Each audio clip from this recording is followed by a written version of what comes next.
রাধে রাধে। ওম নমো ভগবতে বাসুদেবায়। গুরু কৃপা হি কেবলম।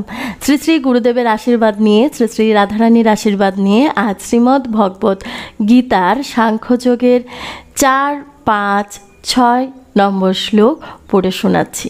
জয় রাধা বল্লভ শ্রীহরিবংশ।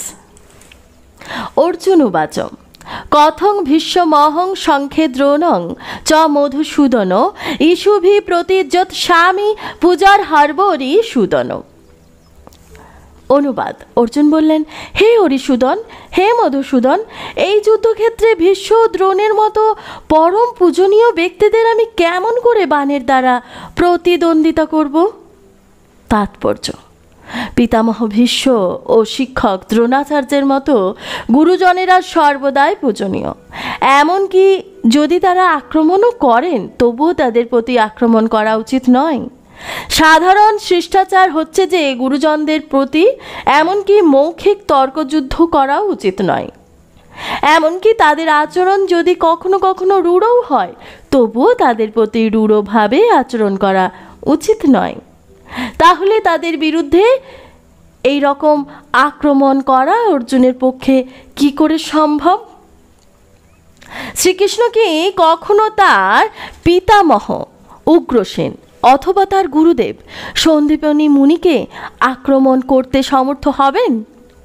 অর্জুন যুদ্ধ থেকে বিরত হওয়ার জন্য শ্রীকৃষ্ণকে এই রকম যুক্তি প্রদর্শন করলেন। শ্লোক 5। গুরো নগ্নহতা হি মহানুভাবান শ্রেয় ভুক্তং ভৈক্ষম্য পিহলোকে হঠার্থ কামান্তু গুরো নিহৈব ভুঞ্জিয় ভোগান রুদ্ধির প্রতিজ্ঞান। অনুবাদ। আমার মহানুভব শিক্ষাগুরুদের জীবন হানি করে এবং এই জগৎ ভোগ করার থেকে বরং ভিক্ষা করে জীবন ধারণ করাই ভালো। তারা পার্থিব বস্তুর অভিলাষী হলেও আমার গুরুজন। তাদের হত্যা করা হলে যুদ্ধলব্ধ সমস্ত ভোগ্য বস্তু তাদের রক্ত মাখা হবে। তাৎপর্য: শাস্ত্র নীতি অনুসারে যে গুরু জঘন্য কার্যে লিপ্ত হয়েছে এবং ভালো মন্দ বিচারবোধ হারিয়ে ফেলেছে, তাকে পরিত্যাগ করা উচিত।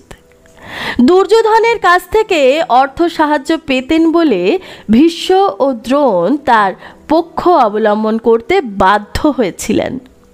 যদিও কেবলমাত্র আর্থিক সাহায্য পাওয়ার ফলেই দুর্যোধনের পক্ষে যোগ দেওয়া তাদের উচিত হয়নি। এই অনুচিত কার্য করার ফলে তারা পাণ্ডবদের পরমারাধ্য শিক্ষাগুরুর পদের মর্যাদা থেকে বিচ্যুত হয়েছেন। কিন্তু তা সত্ত্বেও তাদের প্রতি অর্জুনের শ্রদ্ধা কোনো অংশে হ্রাস পায়নি এবং অর্জুন এই কথা ভেবে মনে মনে শ্রীহরিত হয়েছেন যে জাগতিক সুখ উপভোগ করার জন্য তাদের হত্যা করা হলে সেই ভোগ তাদের রুধির মাখা হবে। শ্লোক 6। ন চৈতত বিদ্য করগ্ন গৌরীয় যত রাজয়েম যদি বা ন জোরিও জানেব হতা ন যে যে 20 মাস তেহ অবস্থিতা প্রমুখে ধাত্ররাষ্ট্রা। অনুবাদ। তাদের জয় করা শ্রেয় না তাদের দ্বারা পরাজিত হওয়া শ্রেয়, তা আমি বুঝতে পারছি না। আমরা যদি ধৃতরাষ্ট্রের পুত্রদের হত্যা করি তাহলে আমাদের আর বেঁচে থাকতে ইচ্ছে করবে না। তবুও এই রণাঙ্গনে তারা আমাদের সামনেই উপস্থিত হয়েছে। তাৎপর্য: যুদ্ধ করাটা যদিও ক্ষত্রিয়দের ধর্ম, তবুও অর্জুন স্থির করতে পারছেন না যে এই অনর্থক হিংসাত্মক যুদ্ধে রত হবেন নাকি ভিক্ষাবৃত্তি গ্রহণ করে জীবন ধারণ করবেন।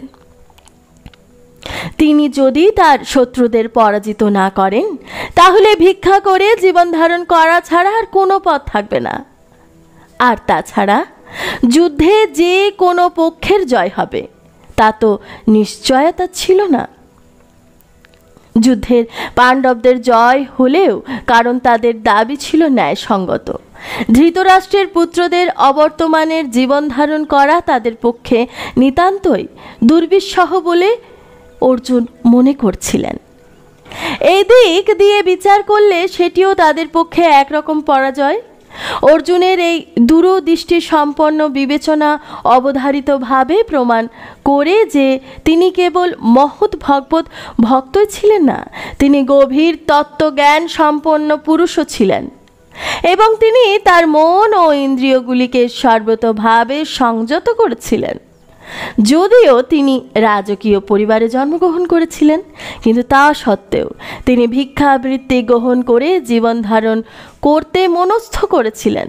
এর মাধ্যমেও আমরা দেখতে পাই যে অন্তরে তিনি ছিলেন সম্পূর্ণ অনাসক্ত।